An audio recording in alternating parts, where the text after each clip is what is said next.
بسم اللہ الرحمن الرحیم۔ ایک گاؤں میں سلطان نامی کسان اپنی بیوی اور 4 لڑکوں کے ساتھ رہتا تھا۔ سلطان کھیتوں میں محنت مزدوری کرتا تھا اور اپنے کنبے کو کھلایا کرتا تھا، لیکن اس کے 4 لڑکے بہت ہی سست تھے جو اسی طرح گاؤں میں گھومتے تھے۔ ایک دن سلطان نے اپنی اہلیہ سے کہا کہ میں ابھی بھی کھیتوں میں کام کر رہا ہوں، لیکن میرے بعد ان لڑکوں کا کیا ہوگا؟ انہوں نے تو کبھی سخت محنت بھی نہیں کی، یہ تو کبھی کھیت میں نہیں گئے۔ سلطان کی اہلیہ نے کہا کہ آہستہ آہستہ وہ بھی کام کرنا شروع کر دیں گے۔ وقت گزرتا گیا اور سلطان کے لڑکوں نے کوئی کام نہیں کیا۔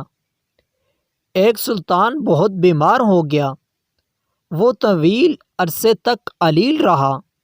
اس نے اپنی اہلیہ سے کہا کہ وہ 4 لڑکوں کو فون کرے۔ اس کی بیوی نے 4 لڑکوں کو بلایا اور انہیں لے کر آئے۔ سلطان نے کہا کہ اب میں زیادہ دن نہیں جیوں گا۔ سلطان پریشان تھا کہ اس کے جانے کے بعد اس کے بیٹوں کا کیا بنے گا۔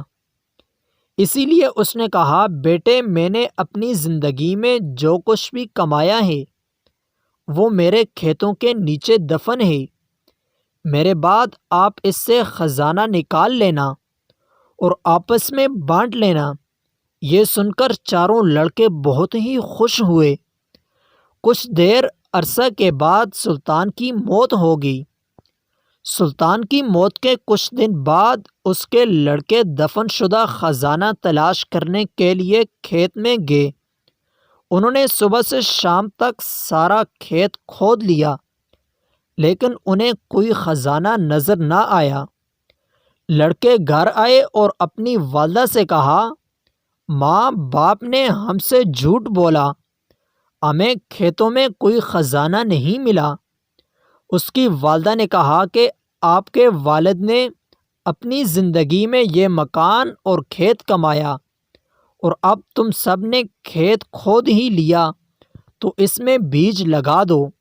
اس کے بعد لڑکوں نے بیج بویا اور ماں کی ہدایت کے مطابق پانی دیا۔ کچھ دیر کے بعد فصل پکنے کے لیے تیار ہے۔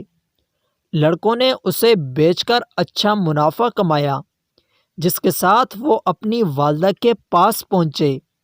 والدہ نے کہا کہ آپ کی محنت ہی اصلی خزانہ ہے۔ یہی بات آپ کے والد آپ کو سمجھانا چاہتے تھے۔ کہانی کا مطلب، ہمیں کاہلی چھوڑ کر سخت محنت کرنی چاہیے۔